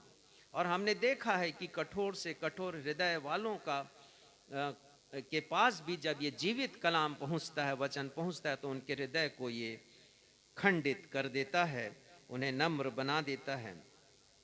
फिर हम देखते हैं कि ये परमेश्वर का वचन आईना है, जिसमें हम अपने जीवन की तस्वीर देख सकते हैं कि हम कितने अच्छे हैं या कितने बुरे हैं, और हम अच्छे कैसे बन सकते हैं। ये आईना हमें प्रदर्शित करता है। याकूब 1:23 में लिखा है। और हम फिर देखते हैं कि परमेश्वर का वचन बीज है। पहला पतरस 1 उसका 23वां पद, जैसे बीज हम जमीन में बोते हैं, पानी डालते हैं, अंकुरित होता है, फल उत्पादन करता, वैसी परमेश्वर का वचन है हमारे हृदय में अंकुरित होता है, और हम आत्मिक फलों को पाते हैं। परमेश्वर का वचन दीपक है। भजन संहिता 119, 105, और हम पढ़ते हैं वहां पर कि तेरा वचन मेरे पांव के लिए दीपक और मेरे पथ के लिए उजियाला है, रोशनी है। तो ये परमेश्वर का वचन वर्षा है, वर्षा है, वर्षा के समान है। यशाया 55 उसका 10 और 11। और ये वर्षा जब हम पर बरसती है, परमेश्वर की आशीषों की, परमेश्वर के जागृति की वर्षा जब हम पर बरसती है, तो जैसे सब कुछ हरा भरा हो जाता है प्रकृति में वर्षा के कारण, वैसे ही हमारा जीवन भी वैसे ही फलवंत होता है, खूबसूरत बनता है। तो परमेश्वर का वचन तलवार भी है। इब्रानी 4:12 में हम पढ़ते हैं कि परमेश्वर का वचन दो धारी तलवार से भी चोखा है, इब्रानी 4:12। और परमेश्वर का वचन रोटी है। प्रभु यीशु मसीह ने शैतान से इस बात को कहा था कि जो वचन परमेश्वर के मुख से निकलता है उससे मनुष्य जीवित रहेगा। तो रोटी से जैसे जीवित रहते हैं, परमेश्वर के वचन से हम जीवित होंगे। तो मलाकी की किताब में लिखी गई आत्मिक गिरावट के 7 कारणों का संबंध मेरे और आपके आत्मिक जीवन से ताल्लुक रखता है। तो कभी मत सोचिएगा कि ये पुराने नियम की किताब है तो इसका कोई ताल्लुक हमारे जीवन से नहीं है। एक पद पढ़िएगा तब आप और अच्छी तरह समझेंगे। 1 कुरिन्थियों 10 उसका 11वां पद। मैं और आप पुराने नियम में लिखी बातों को या लिखे हुए वचन को नकार नहीं सकते हैं। 1 कुरिन्थियों 10 उसका 11वां पद।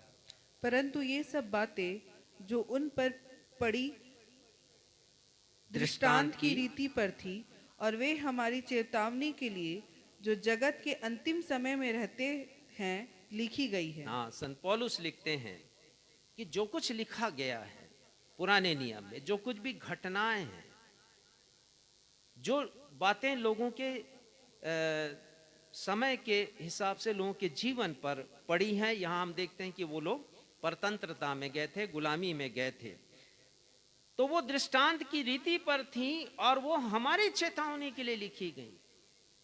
तो ये जो 7 कारण मैं बता रहा हूं आपको, 7 खामियां बता रहा हूं जो 7 प्रश्नों से निकल कर आते हैं और जो जिनसे हमारे आत्मिक जीवन को खतरा है, हमारे लिए चेतावनी है।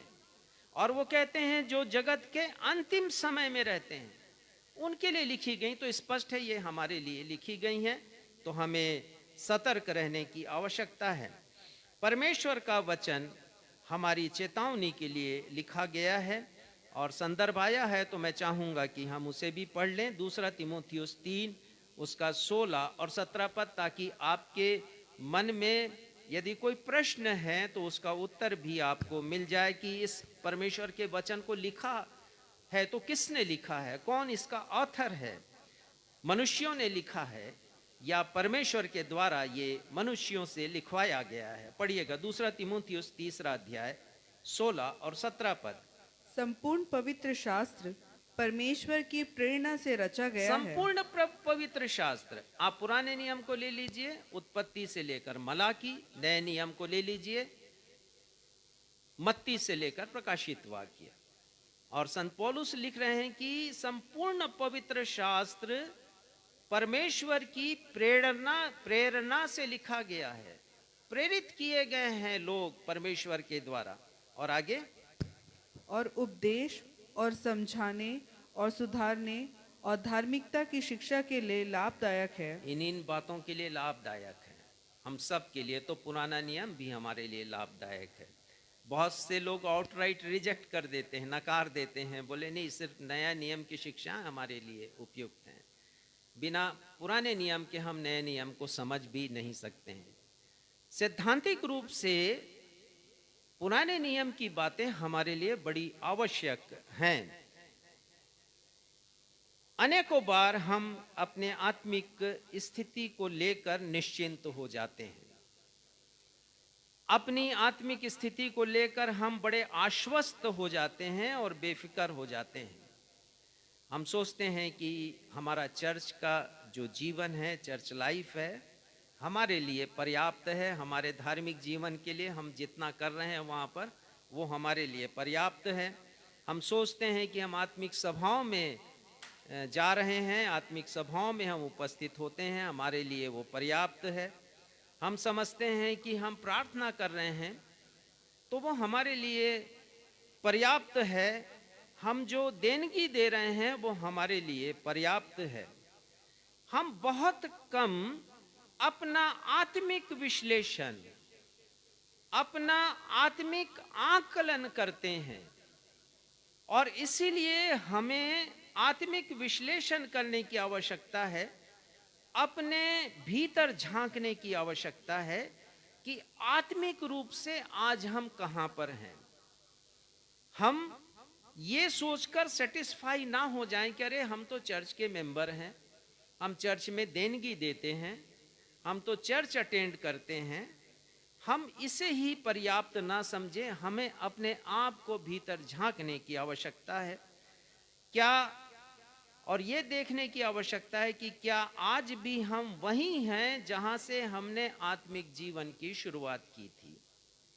ये देखने की आवश्यकता है, क्योंकि मैं आपसे कह रहा हूं कि मसीही जीवन अग्रसर होने वाला जीवन है, बढ़ने वाला जीवन है। हमें वहीं पर नहीं ठहरे रहना है, या वहां से हमें और निचले स्तर पर नहीं पहुंचना है। 3 पदों के द्वारा हम इस बात को समझेंगे, आत्मिक गिरावट की बात को। 1 कुरिन्थियों 10वां अध्याय 12वां पद पढ़िएगा।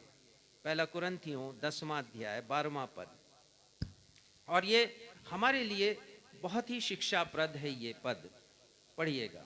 इसलिए जो समझता है मैं स्थिर हूँ, वह चौकस रहे कि कहीं गिर ना पड़े। कहीं गिर ना पड़े, आत्मिक जीवन में गिरावट कहीं ना आ जाए। और जो समझता है कि अरे मुझे तो बहुत ज्ञान हो गया, बाइबल की बहुत सी बातें मैंने सीख ली, मैं प्रचार करता हूँ, या मैं कई सभाओं में मैं जाता हूँ, लोग मुझे बुलाते हैं प्रचार करने के लिए। हम ना समझें कि हम स्थिर हैं, ना समझें इस बात को। संत पौलुस कहते हैं वो सावधान रहे, वो चौकस रहे कि कहीं गिर ना पड़े। तो स्थिरता से इतिहास कभी नहीं बनता है, इतिहास तो आगे बढ़ने से बनता है, और मुझे और आपको अपने जीवन में आगे बढ़ना है। स्थिरता पर हमें संतुष्ट नहीं हो जाना है। गलातियों 5:4 पढ़िएगा। गलातियों 5 अध्याय का 4 पद। और मैं अपने हर एक दर्शकों से कहना चाहता हूं कि आप इस पद को बड़े ध्यान से सुनिएगा। गलातियों 5 उसका 4 पद। तुम जो व्यवस्था के द्वारा धर्मी ठहरना चाहते हो, मसीह से अलग और अनुग्रह से गिर गए हो। संत पौलुस कहते हैं उस समय के लोगों से कि यदि तुम सोचते हो कि व्यवस्था हमें परमेश्वर तक पहुंचा देगा, तो तुम बड़ी भूल में हो। बहुत बार चर्च लाइफ केवल रीति विधि का ही जीवन हो जाता है। हम एक रीति और विधि के द्वारा बांध दिए जाते हैं कि कलीसिया में अब ये होगा, कलीसिया में अब वो होगा, और कलीसिया में आत्मिक जीवन में उत्तरोत्तर कैसे उन्नति हो, कैसे बढ़ती हो, इसकी शिक्षा नहीं दी जाती है।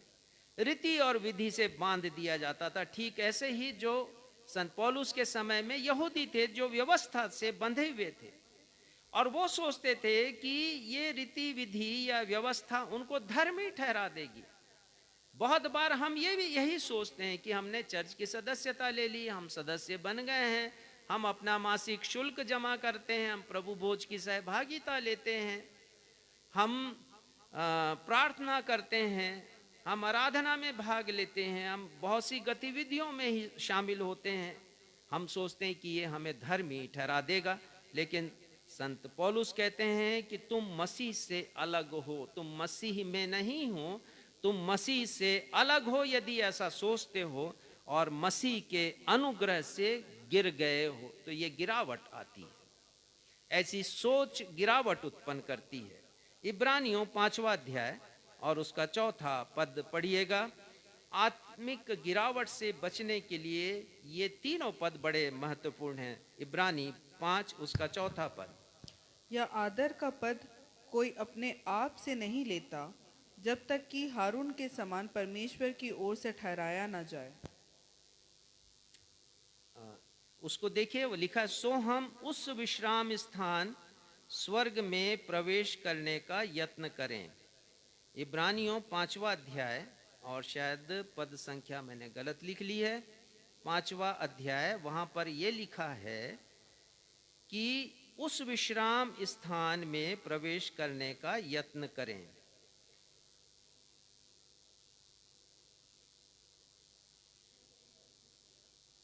हाँ, सो हम उस विश्राम स्थान में प्रवेश करने का यत्न करें। मुझे लग रहा है कि मैंने ये संदर्भ गलत लिखा है, इब्रानी की किताब में ही है, लेकिन ये इस अध्याय में तो दिख नहीं रहा है। 4:11 पद, यस यस, पढ़िएगा, इब्रानियों 4:11। अतः हम उस विश्राम में प्रवेश करने का प्रयत्न करें, ऐसा ना हो कि कोई जन उनके समान आज्ञा ना मानकर गिर पड़े। हाँ, हम विश्राम स्थान में प्रवेश करने का यत्न करें। विश्राम स्थान का मतलब क्या है? स्वर्ग, जो हमारा अंतिम पड़ाव है, जो हमारी अंतिम मंजिल है। तो इस जीवन में रहते हुए क्या हमारी कोशिश होती है कि हम स्वर्ग जाने का प्रयत्न करें? ये मैं नहीं कह रहा हूं, परमेश्वर का वचन कह रहा है कि हम विश्राम स्थान में जाने का प्रयत्न करें, ना कि हम अपने आत्मिक जीवन में गिर जाएं। और वो कहते हैं ऐसा ना हो कि कोई जन उनके समान आज्ञा ना मानकर गिर पड़े। उनके समान का मतलब है बहुत पहले मूसा के समय में इस्राएली लोगों ने परमेश्वर की प्रतिज्ञा पर यकीन नहीं किया, और परमेश्वर ने कहा कि इस पीढ़ी का कोई भी मनुष्य, इस पीढ़ी के कोई भी लोग उस प्रतिज्ञा के वे देश में प्रवेश नहीं कर पाएंगे, और ठीक ऐसा ही हुआ। उसी प्रकार यदि हमारी कोशिश ये ना हो कि हमें स्वर्ग जाना है, परमेश्वर के पास जाना है, तो कहीं ऐसा ना हो कि हमारे आत्मिक जीवन में गिरावट आ जाए और हम अपने प्रयास में इस प्रकार असफल हो जाएं। कुछ समय की बात है कि एक बहन ने मुझसे कहा कि अच्छा हुआ आप चुनाव की प्रक्रिया से बच गए। मैं एक चर्च में पास्टर था, और जिस चर्च में था तो वहाँ पर चुनाव होते हैं डेमोक्रेसी के कारण, कि जिसे सबसे अधिक पॉपुलर वोट मिलते हैं वो विजेता वहाँ पर हो जाता है। तो संसार को हमने चर्च में प्रवेश करवा दिए। संसार की रीति विधि कलीसिया में आ गई है। और उस बहन ने कहा कि अच्छा हुआ कि आप इस प्रकार के चुनाव की गतिविधियों से अपने आप को आपने अलग कर लिया। मैंने कहा कि हाँ, मैंने अलग कर लिया, क्योंकि मैं चाहता हूँ कि मैं अपने परमेश्वर के पास रहूँ। मैं चाहता हूँ कि मैं स्वर्ग जाऊँ। मुझे मालूम है कि ये सब बातें किसी को स्वर्ग नहीं पहुँचा सकती। जैसा संत पौलुस ने लिखा कि तुम सोचते हो कि व्यवस्था के द्वारा धर्मी ठहराए जाओगे। यदि हम कलीसियाई गतिविधियों के द्वारा, जो आउट ऑफ बाइबल है, जो बाइबल के सिद्धांतों से मेल नहीं खाता है, उन सारी बातों के कारण यदि कोई सोचे कि स्वर्ग जाएगा, तो वो बहुत गलतफहमी में है। क्या आपको मालूम है कि मलाकी नबी से परमेश्वर पिता ने अंतिम बात की? मलाकी के बाद कोई किताब नहीं है पुराने नियम में। परमेश्वर पिता ने अंतिम बार मलाकी से बातचीत की, और उसके पश्चात कोई बातचीत नहीं है। परमेश्वर पिता भविष्यद्वक्ताओं के द्वारा अपनी प्रजा से बात किया करते थे, परंतु मलाकी के बाद परमेश्वर पिता खामोश हो गए। और ये खामोशी 400 वर्षों की, इसे साइलेंट पीरियड कहते हैं या साइलेंट एरा कहते हैं, खामोश काल। इस काल में परमेश्वर ने किसी से बात नहीं की, और 400 वर्षों के पश्चात प्रभु यीशु मसीह को उन्होंने इस जगत में भेजा, मेरे और आपके लिए। तो ये हमारे लिए अवसर है कि इसके पहले कि परमेश्वर पिता खामोश हो जाएं, हमारे लिए भी हम अपने आप का आकलन करें कि आत्मिक जीवन पर में हम कहाँ पर हैं, कोई ठहराव तो नहीं आ गया है, या कहीं हम पीछे तो नहीं जा रहे हैं। एक उदाहरण देता हूँ मैं अक्सर अपने संदेश में, और चूंकि ये काफ़ी ताल्लुक़ रख रहा है आज के विषय से, तो मैं फिर उसे दोहराना चाहूँगा। एक बार एक नौजवान लड़का एक शॉप में पहुंचा, और वो उस समय की बात है जब एसटीडी हुआ करते थे, और एसटीडी के द्वारा लोग फ़ोन से बातचीत किया करते थे। तो वो शॉप में आया और वहाँ पर एक एसटीडी फ़ोन रखा हुआ था। उस समय जब वो आया तो दुकान में कोई भी नहीं था, सिर्फ मालिक बैठे हुए थे, दुकान के, शॉप के मालिक और वो लड़का। और उस लड़के ने कहा कि क्या मैं बात कर सकता हूँ? तो शॉप मालिक ने कहा ज़रूर कर सकते हो, और उसने फ़ोन उठाया, नंबर मिलाया और वो बातचीत करने लगा। और जब बातचीत कर रहा था तो स्पीकर फ़ोन किसी कारण प्रारंभ हो गया, और वो जिससे बात कर रहा था उसकी बातों को वो शॉपकीपर भी बड़े आराम से सुन रहा था। और ये नौजवान बात कर रहा था किसी दूसरे व्यक्ति से, और वो पूछ रहा था कि क्या आपको कार ड्राइवर की आवश्यकता है?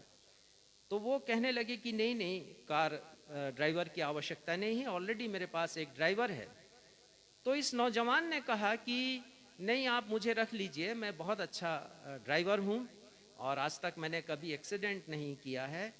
तो उन्होंने कहा नहीं नहीं, मैंने आपसे बोला कि ऑलरेडी मेरे पास एक ड्राइवर है, मुझे ड्राइवर की आवश्यकता नहीं है। तो फिर ये नौजवान कहने लगा कि आप उसको कितना देते हैं? तो उसने कहा कि मैं उसको 10,000 देता हूँ। तो उसने कहा कि ठीक है, मैं 8,000 में आपके यहाँ नौकरी करने के लिए तैयार हूँ। तो उधर से आवाज़ आई, नहीं भाई, मैं अपने ड्राइवर को नहीं बदलना चाहता हूँ। तो इस नौजवान ने पूछा क्या आप उसके काम से संतुष्ट हैं? तो उसने कहा बिल्कुल 100% मैं उसके काम से संतुष्ट हूँ। और फिर वो अपने फ़ोन को क्रेडल पे रखता है और वो शॉपकीपर के पास पैसा देने के लिए आता है। तो शॉपकीपर को उस पर तरस आता है और वो पूछता है कि बेटा, क्या तुम बेरोजगार हो? वास्तव में मुझे कार ड्राइवर की ज़रूरत है, यदि तुम मेरे यहाँ नौकरी करो तो मुझे प्रसन्नता होगी। तो वो ड्राइवर कहता है मैं ऑलरेडी दूसरे के यहाँ नौकरी करता हूँ। अरे, अभी तो तुम कह रहे थे कि तुम काम करने के लिए तैयार हो, जिससे तुम बातचीत कर रहे थे। तो वो नौजवान कहता दरअसल मैं जानना चाहता था कि मेरा मालिक मुझसे खुश है या नहीं है। कितनी बार हम कोशिश करते हैं कि हम ये जानें कि परमेश्वर पिता मेरे काम से खुश हैं या नहीं है। और ये बात हम देखते हैं कि मलाकी नबी के समय लोगों ने ये जानने की कोशिश नहीं की कि परमेश्वर हमसे प्रसन्न है या नहीं है, और एक के बाद एक वो प्रश्न पूछते गए। तो आइए यहूदियों के द्वारा पूछे गए उन 7 प्रश्नों के परिप्रेक्ष्य में हम अपने जीवन की 7 आत्मिक गिरावटों पर गौर करेंगे। आज केवल हम एक ही गिरावट के विषय में मनन कर पाएंगे। आत्मिक गिरावट का पहला कारण, मलाकी 1 अध्याय 2 पद पढ़िएगा। यहोवा यह कहता है, मैंने तुमसे प्रेम किया है, परंतु तुम पूछते हो तूने किस बात से हमसे प्रेम किया है। जैसा मैंने आपको पहले भी बताया कि परमेश्वर की प्रजा ही परमेश्वर से प्रश्न चिन्ह, परमेश्वर पर प्रश्न चिन्ह खड़ा कर रही है। परमेश्वर की प्रजा ही परमेश्वर पिता पर उंगली उठा रही है, और वो कह रही है, उनके कहने का कारण क्या है मैं आपको बताना चाहता हूं। वो क्यों कह रहे हैं कि किस बात में परमेश्वर ने हमसे प्रेम किया। उसका कारण ये है कि वो कहना चाहते हैं कि आपने यदि हमसे प्रेम किया तो क्यों हमारे बाप दादाओं को बेबीलोन राजा की गुलामी में भेजा। यदि आप हमसे प्रेम करते होते तो आप हमारे पूर्वजों को सामर्थ्य से भरते और नबूकदनेस्सर की सेना से वो मुकाबला करते, उन्हें परास्त करते और कभी गुलामी में नहीं जाते। और इसी के साथ साथ परमेश्वर की अन्य प्रतिज्ञाएं भी उनको स्मरण आती थी। तो वो परमेश्वर से पूछ रहे हैं कि किस बात में आपने हमसे प्रेम किया। हमारे माता पिता जो गुलामी में गए, उन्हें संकट और क्लेश तो भोगना पड़ा है। वो बहुत ही कठिनाई में थे, वो भूखे रहे, वो सताए गए, उनका एक्सप्लॉयटेशन हुआ, शोषण हुआ। यदि आप प्रेम करते हैं हमसे तो ये सब हुआ तो हुआ क्यों? क्या हमारा भी व्यवहार यहूदियों के समान परमेश्वर के प्रति कभी कभी ऐसा ही नहीं हो जाता है? क्या हम भी परमेश्वर की ओर प्रश्नवाचक उंगली नहीं उठाते हैं? जब बीमारी हमें आघेरती है, जब आर्थिक समस्याएं पहाड़ के समान खड़ी हो जाती हैं, जब असफलताएं कांटे बनकर हमारी जिंदगी में आती हैं, जब अचानक एक्सीडेंट हो जाता है हमारा, हम जख्मी हो जाते हैं, जब कोर्ट कचहरी के चक्कर में हम फंस जाते हैं, जब हमारे घर में चोरी हो जाती है, जब किसी ऐसी महिला के जीवन में जो मां बनने वाली है, बड़ी प्रतीक्षा से, आतुरता से वो बच्चे को देखना चाहती है, उसे जन्म देना चाहती है, लेकिन मिसकैरेज हो जाता है, जब कोई विवाह असफल हो जाता है, या जब कोई प्रियजन परिवार से उठा लिया जाता है, तो क्या हम भी नहीं कहते हैं कि परमेश्वर, क्या आप हमसे प्रेम रखते हैं? और प्रेम रखते हैं तो परमेश्वर पिता, ये सब होता तो होता क्यों है? हम भी यहूदियों के समान यही प्रश्न करते हैं कि ऐसा हुआ तो हुआ क्यों? लेकिन परमेश्वर कहते हैं दूसरे पद में ही यहां पर, मैंने तुमसे प्रेम किया है। परमेश्वर पिता हमसे अगाध प्रेम करते हैं, ठीक ऐसे ही जैसे उन्होंने यहूदियों से प्रेम किया। हमारी हर एक आत्मिक कमजोरियों के बाद भी, हमारी हर एक आत्मिक असफलताओं के बाद भी, हमारी अनाज्ञाकारिता के पश्चात भी परमेश्वर अगाध प्रेम करते हैं। और हमने गाया है आज, प्रभु तेरा प्यार सागर से भी है गहरा। परमेश्वर का प्यार सागर से गहरा, आसमानों से ऊंचा है। परमेश्वर के प्रेम को कभी कोई किसी सीमा में नहीं बांध सकता, ना उसकी चौड़ाई है, ना उसकी ऊंचाई है, ना लंबाई है, ना गहराई है। ये परमेश्वर का प्रेम है। हमें परमेश्वर पर उंगली उठाने की अपेक्षा अपने गिरहबान में झांकने की आवश्यकता है। हमें तो देखना चाहिए कि हमारे आत्मिक जीवन में कौन सी ऐसी बात है, कौन सी ऐसी बात है जिसके कारण ये विपत्ति हम पर आई है। हम ना सोचें कि परमेश्वर का प्रेम कम हो गया। परमेश्वर के प्रेम के साथ जो एक शब्द आया है वो है करुणा। करुणा का मतलब होता है ऐसा प्रेम जो हमेशा स्थिर होता है, स्टैग्नेंट लव। अंग्रेजी में उसको कहते हैं एवर लास्टिंग लव, हमेशा एक सा रहने वाला प्रेम। और इसीलिए परमेश्वर के वचन में आया है कि एक माता अपने बच्चे को भूल सकती है, लेकिन परमेश्वर अपने लोगों को नहीं भूलते। वो हमारा चित्र अपनी हथेली पर बनाकर रखते हैं। ऐसा है परमेश्वर का अगाध प्रेम। यहां पर परमेश्वर पिता यहूदियों को उनका दोष बतलाते हैं, और इसके साथ मेरा और आपका भी दोष है। यदि हम समझते हैं कि परमेश्वर ने प्रेम कर लिया, यदि हम प्रेम कम किया, यदि हम समझते उसके कारण ये विपत्तियां हमारे जीवन में हैं, तो हमें भी सीखने की आवश्यकता है। पढ़िएगा मलाकी पहले अध्याय का दूसरा पद और उसका दूसरा हिस्सा पढ़िएगा, जहां पर लिखा है, यहोवा की यह वाणी है, क्या एसाव याकूब का भाई ना था? हाँ, परमेश्वर पिता यहाँ एसाव और याकूब के बारे में बतला रहे हैं। ये इसहाक के दोनों बेटे हैं, एसाव और याकूब। और परमेश्वर क्या कह रहे हैं, तीसरे पद को पढ़िएगा। तो भी मैंने याकूब से प्रेम किया, परंतु एसाव को अप्रिय जानकर उसके पहाड़ों को उजाड़ डाला और उसकी पैतृक भूमि को जंगल के गीदड़ों का स्थान बना दिया है। हाँ, क्या कारण था? क्यों परमेश्वर ने एसाव के साथ ऐसा व्यवहार किया?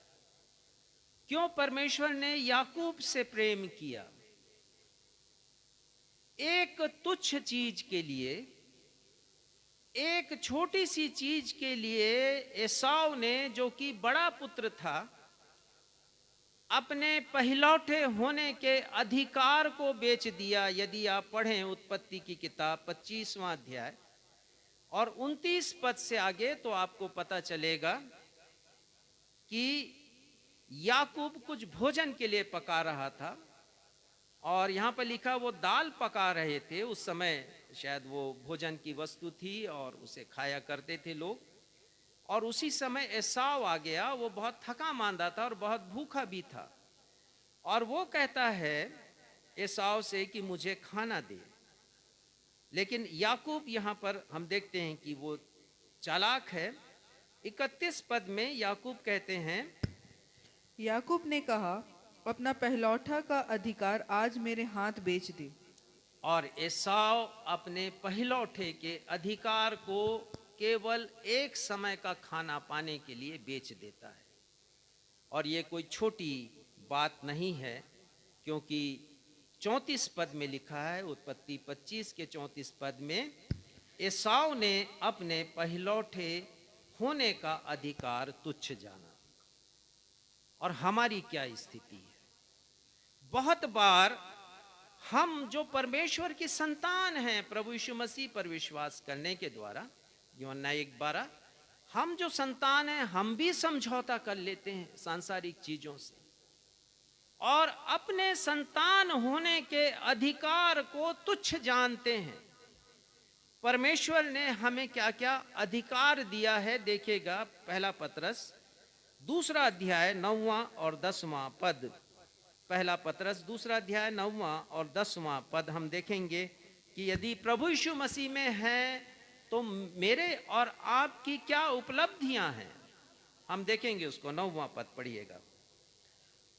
पर तुम एक चुना हुआ वंश और राजपदधारी याजकों का समाज और पवित्र लोग और परमेश्वर की निज प्रजा हो, इसलिए कि जिसने तुम्हें अंधकार में से अपनी अद्भुत ज्योति में बुलाया है, उसके गुण प्रकट करो।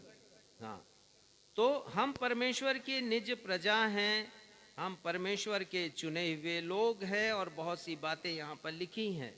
लेकिन जैसे एसाव ने तुच्छ जाना पहलौठे होने के अधिकार को, बहुत बार सांसारिक प्रलोभनों के सामने हम अपने इन अधिकारों को भूल जाते हैं। 10वां पद पढ़िएगा। तुम पहले तो कुछ भी नहीं थे। हम पहले कुछ भी नहीं थे, वास्तव में कुछ भी नहीं थी। हमारी हैसियत, आत्मिक हैसियत कुछ भी नहीं थी। और आगे, पर अब परमेश्वर की प्रजा हो। पर अब हम परमेश्वर की प्रजा हैं। और आगे लिखा है, तुम पर दया नहीं हुई थी। हम पर दया नहीं हुई थी, लेकिन हम पर परमेश्वर ने दया की है। तो ये सारे अधिकार हमें प्रभु यीशु मसीह पर विश्वास करने के द्वारा मिले हैं। तो हम संसार से समझौता नहीं करें। एसाव ने समझौता किया तो उसका क्या हश्र हुआ हम देखेंगे, और यदि हम समझौता करेंगे तो हमारा क्या हश्र होगा। इब्रानी की किताब उसका 12वां अध्याय और 16-17 पद में लिखा है एसाव के बारे में कि एसाव के समान हमें अधर्मी नहीं होना है, जिसने एक बार के भोजन के बदले अपने पहलौठे होने का पद बेच डाला। इब्रानी 12:16 में लिखा। और 17 पद पढ़िएगा।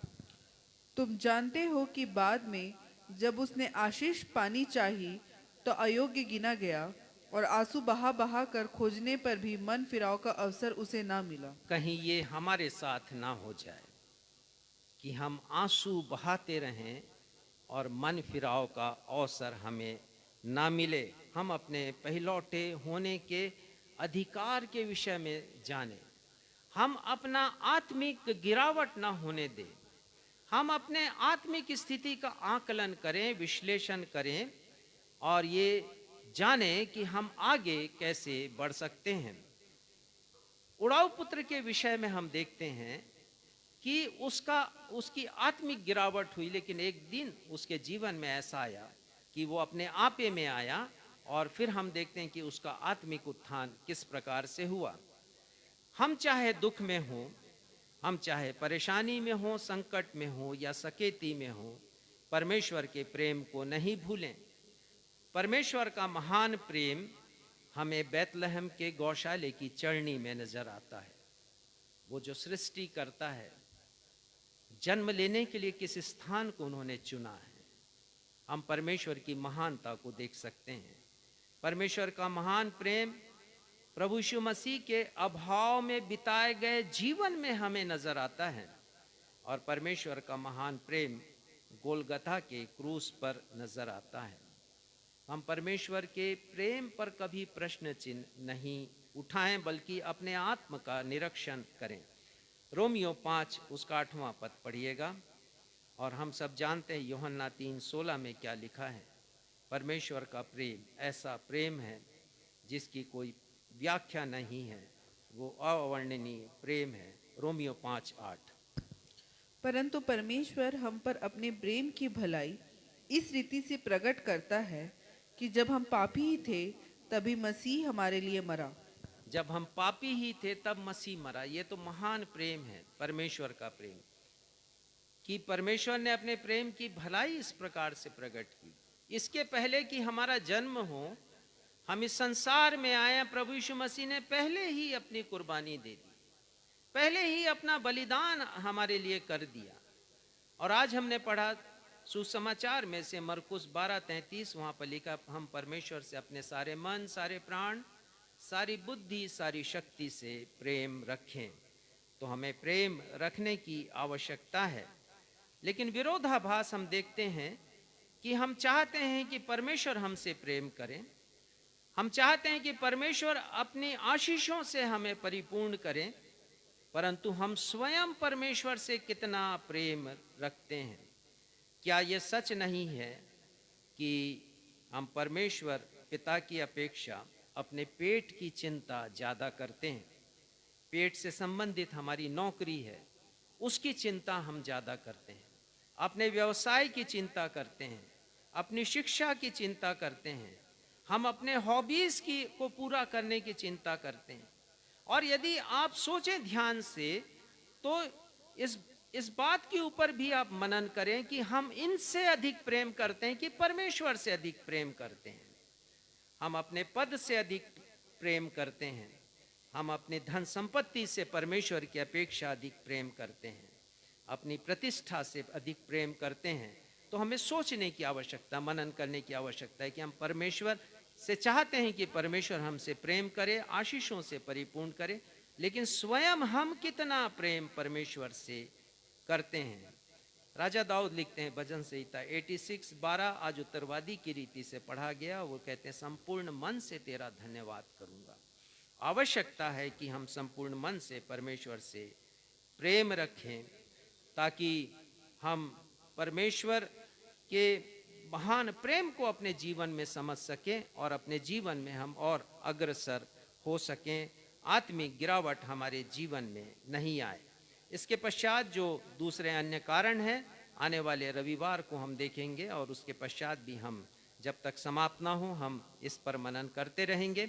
आइए इस समय हम अपने स्थानों पर खड़े हो जाएं और हम एक गीत गाएंगे, जिस गीत को हमने गाया था, एक आग हर दिल में हमको जलाना है, और उसके दूसरे पद को हम गाएंगे। उसके पश्चात प्रार्थना आशीष से हम आज की आराधना को समाप्त करेंगे। इतने सरल ये रास्ते कल ना खुले होंगे। हमारे लिए अभी अवसर है प्रेम, परमेश्वर के प्रेम के बखान को के बखान करने का, और जो हमारे पास अभी साधन हैं बहुत सुलभ हैं, शायद ये संसाधन आगे हमारे पास उपलब्ध ना हो, तो हमें इस अवसर को नहीं गंवाना है।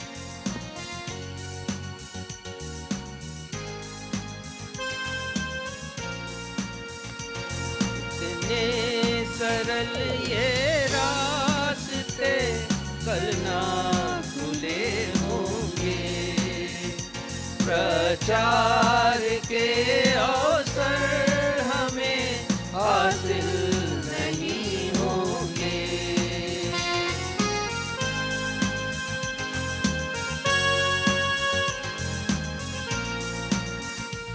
इतने सरल ये रास्ते कल ना खुले होंगे, प्रचार के अवसर हमें हासिल नहीं होंगे।